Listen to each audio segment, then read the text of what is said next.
Tak cukup satu. Kalau you nak kita tahu ramai ibu bapa dan guru-guru sebagai contoh menyentuh tentang tandas-tandas di sekolah.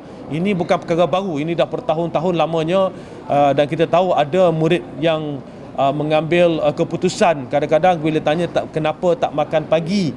Jawapan dia kata kalau makan pagi nanti nak kena pergi tandas di sekolah kotor. Jadi dia nak tunggu balik sekolah baru nak makan. Banyak kes-kes yang kita tahu disebabkan oleh keadaan di tandas ini yang tidak kondusif untuk digunakan oleh murid-murid. Sebab itu dalam konteks pembangunan baru ini, bila kita bercakap tentang transformasi, kita juga melihat tentang desain tandas itu sendiri supaya pengudaraannya lebih cekap, supaya kita dapat lihat tandas ini, walaupun konsep kita tandas basah di negara kita, namun begitu ianya akan lebih, bila berlaku pengudaraan itu, insya-Allah keadaannya lebih baik, baunya akan lebih berkurangan dan lebih cepat kering, dan apa yang paling penting adalah keseluruhannya adalah lebih bersih.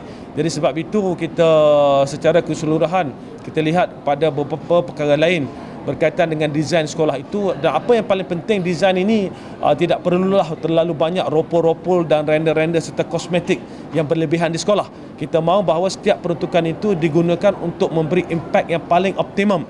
Jadi sekiranya kita dapat kurangkan kos-kos yang mana melibatkan kosmetik yang tidak diperlukan khususnya, maka peruntukan yang ada itu kita dapat digunakan untuk pembangunan-pembangunan lain. Jadi apa yang paling penting sekarang, kita nak optimumkan setiap sen yang kita terima dalam konteks pembangunan dan juga dalam konteks penyelenggaraan melalui pelbagai program transformasi yang telah, sedang dan akan kita laksanakan. Ini standard. If you know the design of kita punya tandas di sekolah, standard. Dia ventilation dia tak ada.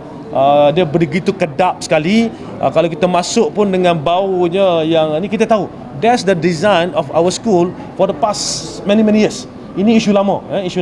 Jadi sebab itu kita kata kita kena tengok secara keseluruhan. Kadang-kadang tandas ni pun ramai anak-anak komplain kat kita. Dia tak biasa pakai yang mencangkung sebagai contoh. That's as simple as that. Tapi dia nak pergi, dia tak selesa. They cannot use it in school.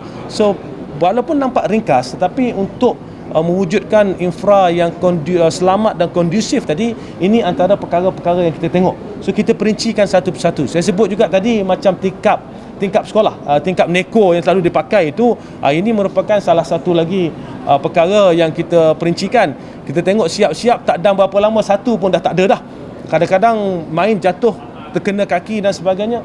Dia banyak benda-benda design yang kita rasa biasa, tapi dia sebenarnya tak optimum. Jadi kita now lihat secara keseluruhan, kita fokus on the core part of it.